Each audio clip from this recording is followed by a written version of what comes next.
Hello. Welcome to another installment of Gene Keys with Jeanne. Grateful that you're here with me, and we're going to be exploring Gene Key number 30, which is all about desire, lightness, and rapture. Sometimes this Gene Key is also referenced as celestial fire, and hopefully we'll touch on a couple of reasons why that is as we go through the shadow, the gift, and the city. And so we're going to start off with the shadow of desire. I'm going to talk a little bit first about the audio of 64 Ways on Gene Key 30, which is spoken by Richard Rudd, and just share some of the things that I kind of took out from his contemplation, and then share a little bit about my own. So Richard talks about each gene key being a path or a way, and this is the way of desire. He speaks about how each shadow is related to some sort of unfulfilled longing or an ache or a desire. And it's often because of something that we're lacking in our life or coming from a place of lack. Also speaks about how the state of longing is built in the human body, whether that be in the mind, in the heart, or in all of the body. And this desire often comes from this projection from the center outwards. It can look like seeking or requesting or longing, aching or yearning. And so he encourages us to contemplate what are our desires. Prompts the idea of, is it something in which you desire to be whole, to be complete, to know who you are, to be free from suffering, to evolve, to live out your purpose? It's interesting to take time to contemplate what one's desires truly are. And I've spent a little bit of time doing that as this gene key has transited. He also speaks about you have to yield to your desire to transcend it. And ultimately you have to trust in your desire. Now, he makes a very key distinction when he says this in his contemplation, in that trusting in one's desire does not mean one has to act always upon one's desire. In that some desires are not necessarily meant to be acted upon.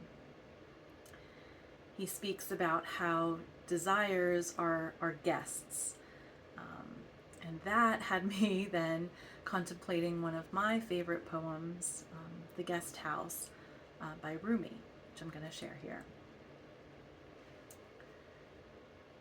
This being human is a guest house. Every morning a new arrival, a joy, a depression, a meanness, some momentary awareness comes as an unexpected visitor. Welcome and entertain them all. Even if they're a crowd of sorrows who violently sweep your house empty of its furniture, still treat each guest honorably. He may be clearing you out for some new delight.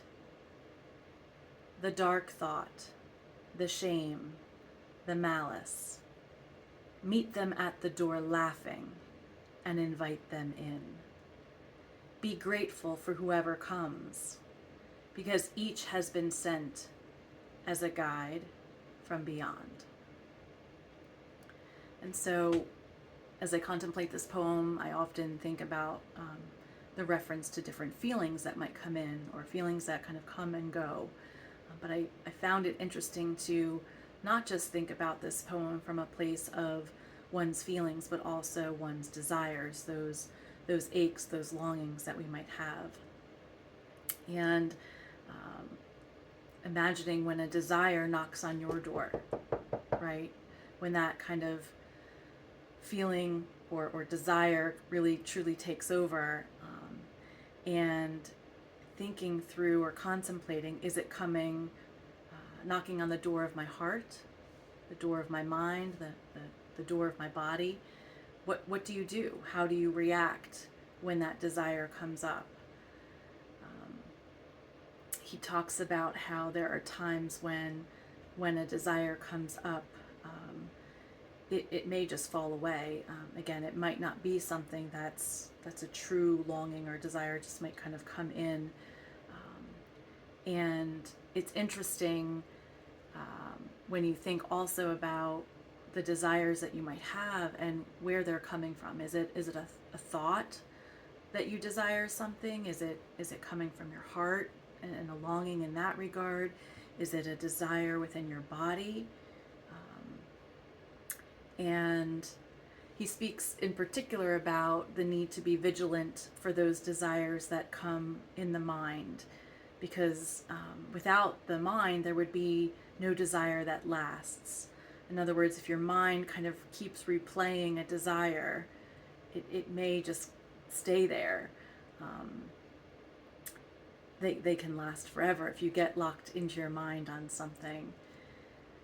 And as I was contemplating my desires, I was tuning into those things that were coming up. And it's important to make a distinction here between, again, what a desire is or what a need is.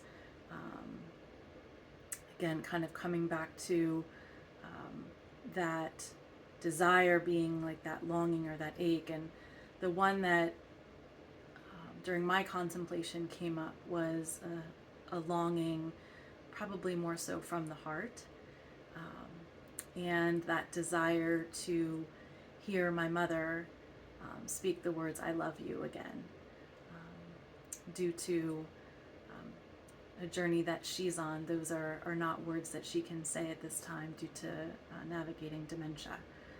She's lost that ability to communicate, and so part of what my longing is that desire to have something that I may no longer have the opportunity to experience, and there is an ache there that comes with that. And so that is one that I continue to contemplate as I worked through this shadow, the gift, and the city as well. So I'll continue to talk about that as I go along. Kind of closing out this section of the Jeanne key where we talk about the shadow. And I was thinking about these words that I had seen about saying, we grow and bloom in the direction, shape, and experience of what seeds of desire and intention we have planted within our own hearts. And so if we pause for a moment and just kind of take that in, these seeds of desire that exist within us, these longings, these achings, having an awareness of what they are. Again, recognizing that they come and go, right? As a guest, pop in every now and again. Some stay longer. Some may be with you for a very long time. And as you contemplate these desires, or as you have an awareness to them, recognizing what you do when that guest arrives. Do you have them sit down and kind of spend some time with them? Do you immediately rush them out the door? And so with this quote, or these words that I came across about growing and blooming in the direction and shape and experience of the seeds of our desire and intention that we've planted within our own hearts, it's interesting to me that, again, knowing that desires come and go, but what it is that you choose to plant with intention of those desires, where where are you going with that, or what is your action as that guest arrives, was something that in my contemplation I thought to be very mindful of. So what is that intention that I have, to have the ability to receive that love that I long for, or that those words that I may no longer hear? Is that as a result of often needing to experience love from other people instead of having that come from within and my own self-love? Something probably to contemplate further. And so I'm going to move on next to the gift. And so with this gift of Gene Key 30, we talk about this word called lightness. And again, I'll kind of talk a little bit about Richard's contemplation and tune in a little bit to what was coming up for me as well. So Richard speaks about how desires come and go in cycles. Again, just even that kind of guest house, that revolving door of desires coming and going. And he speaks about how we deal with the cycle of desire really can dictate the flow of our destiny. So our destiny may be impacted by how it is that we navigate these different desires that may come up within us, and what we do with those desires, how we act upon those things. And this was interesting in his contemplation. He spoke about how, once you fulfill a desire, or once you have a desire met, you become empty. And at that moment, a new desire likely will come knocking on your door. So a new guest will be looking to come in, or a new desire will be looking to come in to fill that void. And so I'm going to read a little bit from his contemplation on the 30th gift with lightness, again, from the 64 ways, just to kind of set up a little bit more of where my contemplation went. So here we go. The 30th gene key, along with the 13th, forms the codon ring called the Ring of Purification. There we have the real purpose of desire, to purify us. Desire itself obviously does not purify us. It reminds us that there are higher dimensions by standing in the way of those dimensions. There's a process of purification in this gift. It is called the gift of lightness, because that's the quality we need to be transcending and transmuting desire. We rise and we fall in life. Sometimes we're flying and sometimes we're dragging. We have to see that desire isn't unholy. There is no holy and unholy. That's what creates heaviness and guilt. Lightness is when we can look at desire with equanimity. If we follow a desire into the world, realize that it hasn't fulfilled us, and that we've actually lost something through following it, then that's not something to worry about. We just have to see that it was part of our journey and we needed it. We needed to be reminded. Lightness is a reminder. It's the field that lies behind desire. It's generous. It's accepting. It appreciates the juiciness of desire and also sees the futility in it. So as I read that and contemplated that, really first thinking about desires and the purpose that they have of coming and going, and kind of maybe having a burning fire of desire, or a thing that's coming up. And when you think about what is termed the codon ring of purification and this connection to Gene Key 13, that was something that kind of made my eyes open up a little bit. And the reason for that is because my gene key of my evolution is gene key 13. So while I'm not going to go into a contemplation on that during this, that is certainly something I have contemplated as I've looked at my profile. And as a result of that contemplation, I have, a greater awareness of this ring of purification. And so just a little bit about the ring of purification. So the ring of purification is said to be with this frequency of guiding humanity to evolve through progressive cycles of cleansing and purification. It takes us on a journey through the purifying fires of consciousness, where our beings begin to relinquish the hold of desire.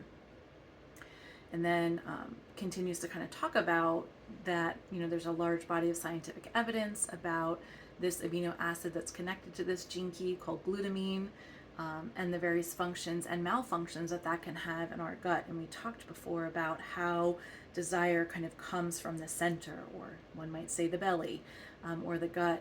And symbolically, one could draw the connection that, how successful we are in processing or purifying our desires can also connect to kind of that physical piece of how our body processes things and even eliminates or processes through, those things that, we bring into it, or that are guests within our body before we eliminate them.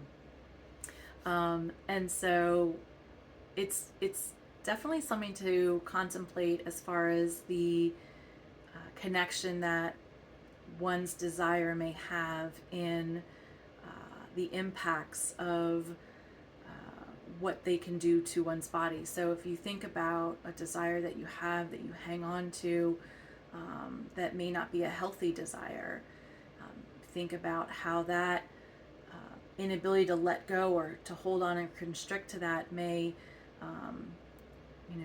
cause the inability to kind of release things or let things go. One could also think about the, ease at which one can let something go, and how that can create a level of lightness in one's body, right? So if you're taking things in that are maybe healthier, able to process more or kind of work through, then it may easily be let go of as well.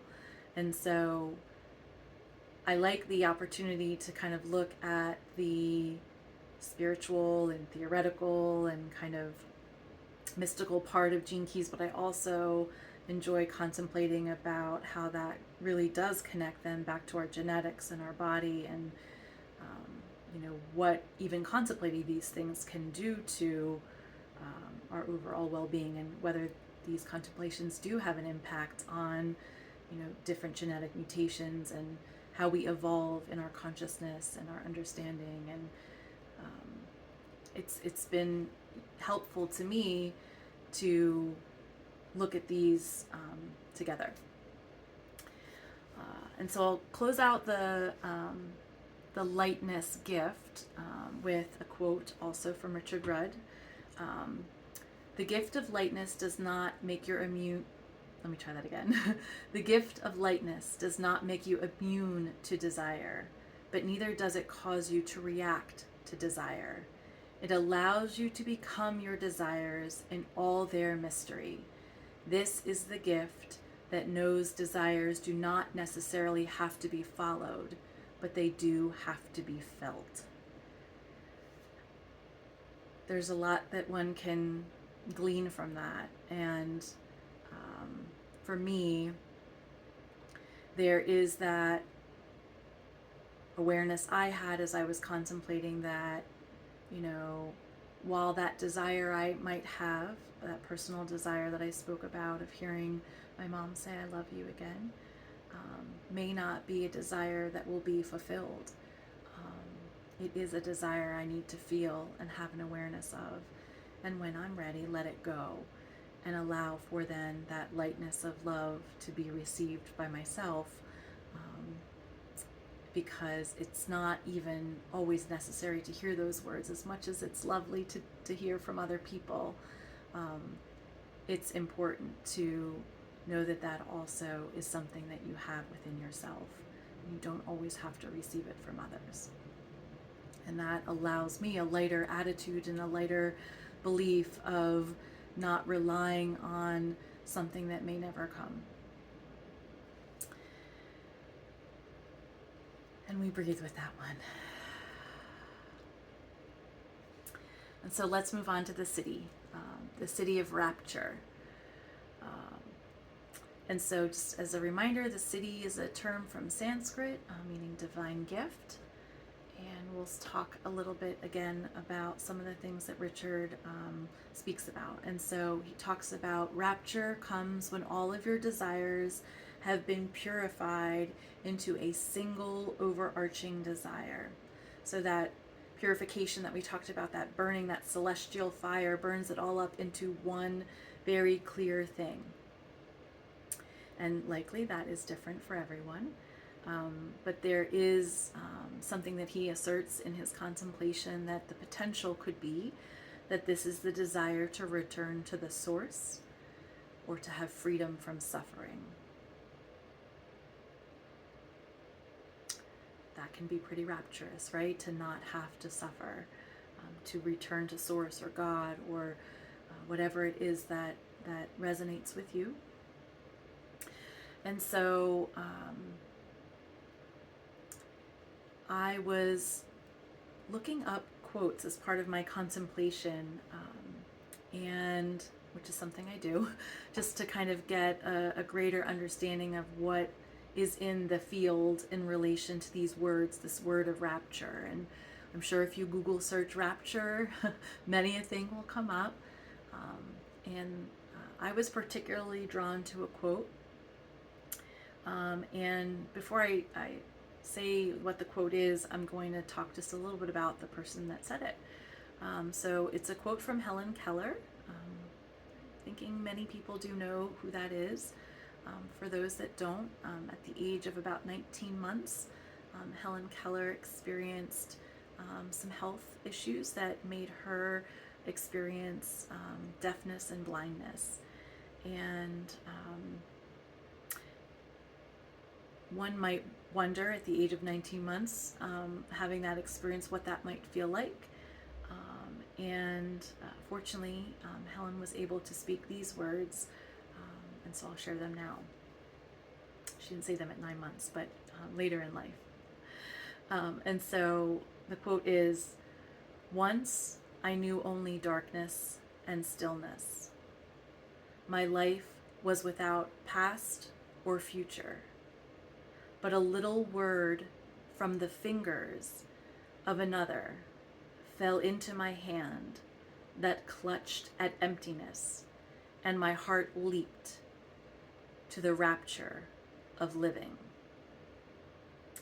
And for those that don't know, with the help of her teacher, a woman by the name of Anne Sullivan, Helen was able to learn a manual alphabet that allowed her to communicate by finger spelling.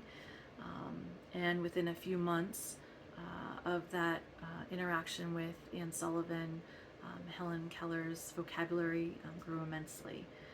And it's been said in one of her biographies that her one desire was to be able to speak. And I think about, this quote and this how she speaks about being in darkness and in stillness.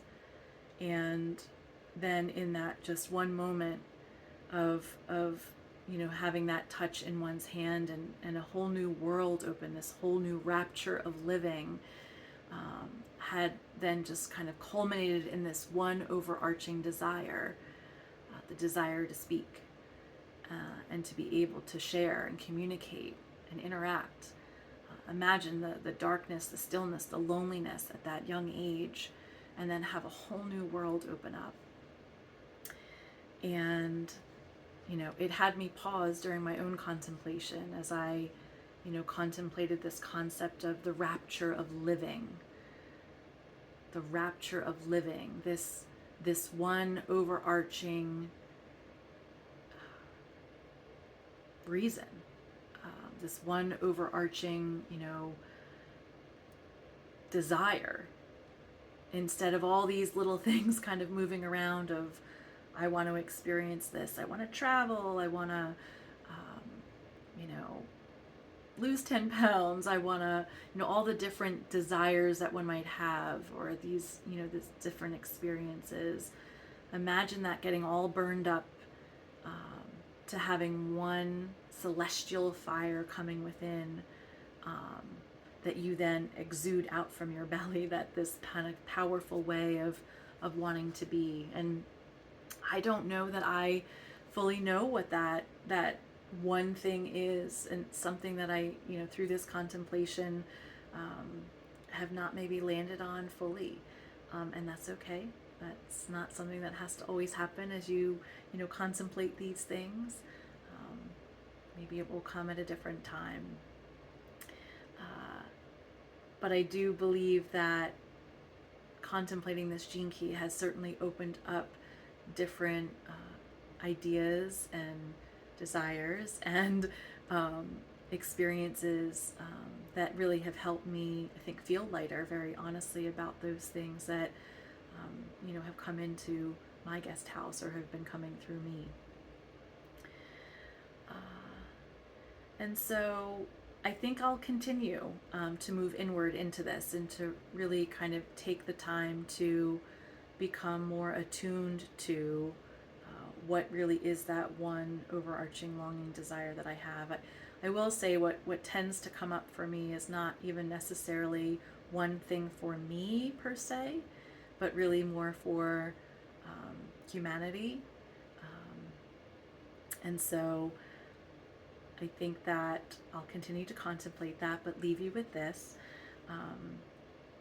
Potentially, there's this opportunity as you kind of take this time to further contemplate, and you move inward and you walk what I would call a path of involution. And I shouldn't say that I'm the only one that says that. It's certainly this concept of working on the inside and kind of taking these contemplations into your body and processing through them. I will know a greater opportunity to explore, this longing to become, or rather, how I might become my longing.